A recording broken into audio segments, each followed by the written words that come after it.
ఈ నెల 8న విశాఖలో మోదీ పర్యటన సందర్భంగా ఇవాల్టి నుంచి 3 రోజుల పాటు నిరసనలకు పిలుపునిచ్చింది ఉక్కు పరిరక్షణ పోరాట కమిటీ. మోదీ పర్యటనలో స్టీల్ ప్లాంట్ గన్లపై స్పష్టత ఇవ్వాలని కమిటీ సభ్యులు డిమాండ్ చేస్తున్నారు. ఉక్కు పరిరక్షణ పోరాట కమిటీ ఆధ్వర్యంలో జరిగే నిరసనలు ఏ రోజు ఎలా చేయబోతున్నారో మా సీనియర్ కరెస్పాండెంట్ ఖాసా వివరిస్తారు.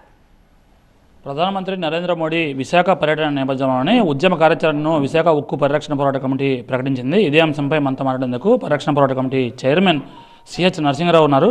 చెప్పండి, వాస్తవానికి ఏ డిమాండ్లు ప్రధానంగా ఈ నిరసనలో వ్యక్తం చేస్తున్నారు ప్రధానమంత్రి మోడీకి? విశాఖ స్టీల్ ప్లాంట్ను ప్రైవేట్ చేయకూడదు. 4 ఏళ్ల నుంచి మేము ఉద్యమం సాగిస్తున్నాం. ప్రైవేట్ చేయడానికి వారు చెప్పే సాకు ఏమిటంటే దీనికి నష్టాలు వస్తున్నాయి, అందువల్ల ప్రైవేట్ వారికి ఇస్తామని చెప్తున్నారు. నష్టాలు ఎందుకు వస్తున్నాయి? సొంతగాను లేకపోవడం. దేశంలో అన్ని పబ్లిక్ సెక్టారు అన్ని ప్రైవేట్ వాళ్ళకి ఉన్నాయి. జిందాల్కి ఉన్నాయి, మిట్టల్స్కి ఉన్నాయి, టాటాకు ఉన్నాయి. అందరికీ 200 సంవత్సరాలు సరిపడా ఓఎస్ఎస్ ఫర్టిలిటీలో అమ్మ నాన్నలకి పర్సనలైజ్ ట్రీట్మెంట్ ఇచ్చారు. In the good hands of science. Mummy daddy అవ్వాలంటే ఓఎస్ఎస్ కి కాల్ చేయండి. ఐరన్ గన్లు ఉన్నాయి, అపారమైనటువంటి వనరులు మన దేశంలో ఉన్నాయి.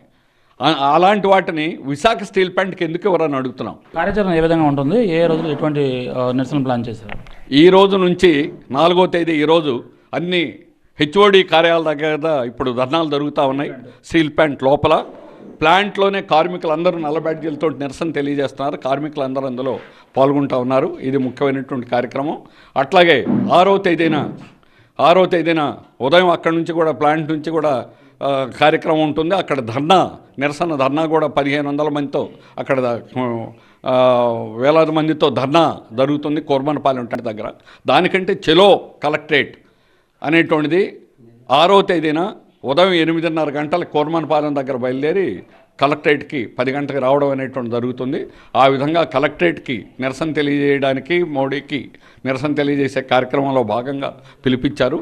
7వ తేదీన వామపక్షాలు గాంధీ బొమ్మ దగ్గర విశాఖ నగరంలో వారికి మా పోరాటానికి మద్దతు ఇస్తూ వామపక్షాలు ధర్నా నిర్వహిస్తూ ఉన్నారు. అది 7వ తేదీన గాంధీ బొమ్మ దగ్గర జరుగుతుంది.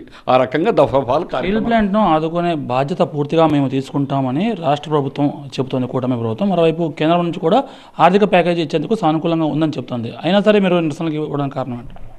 రాష్ట్ర ప్రభుత్వం చెప్పిన మాటలు ఉత్త మాటలని బూటకవన్నీ రుజువైంది. వేలాది మందిని బయట పెట్టాలని కాంట్రాక్ట్ వర్కర్లు అత్యంత త్యాగాలు చేసేవాళ్ళు, అతి తక్కువ జీతాలకు పనిచేసేవాళ్ళు. 4వ వంతే వాళ్ళు జీతాలు తీసుకునేది పర్మనెంట్ వాళ్ళతో. కానీ పర్మనెంట్ వాళ్ళ పక్కనే సమానమైన పనులు చేస్తున్నారు. అట్లాంటి కాంట్రాక్ట్ కార్మికులను ఈరోజు దెబ్బ కొట్టాలని చెప్పి చూస్తూ ఉన్నారు. దీనికి వ్యతిరేకంగా కూడా మేము పోరాడతాం, ఖచ్చితంగా కాపాడుకుంటాం. ఈ రోజు నుంచి 3 రోజుల పాటు 4వ తేదీ, 6వ తేదీ, 7వ తేదీన ప్రత్యేక నిరసన కార్యక్రమాలకు పిలుపునిచ్చింది విశాఖ ఉక్కు పరిరక్షణ పోరాట కమిటీ. కెమెరా పర్సన్ భాస్కర్తో ఖాజా టీవీ 9 విశాఖపట్నం.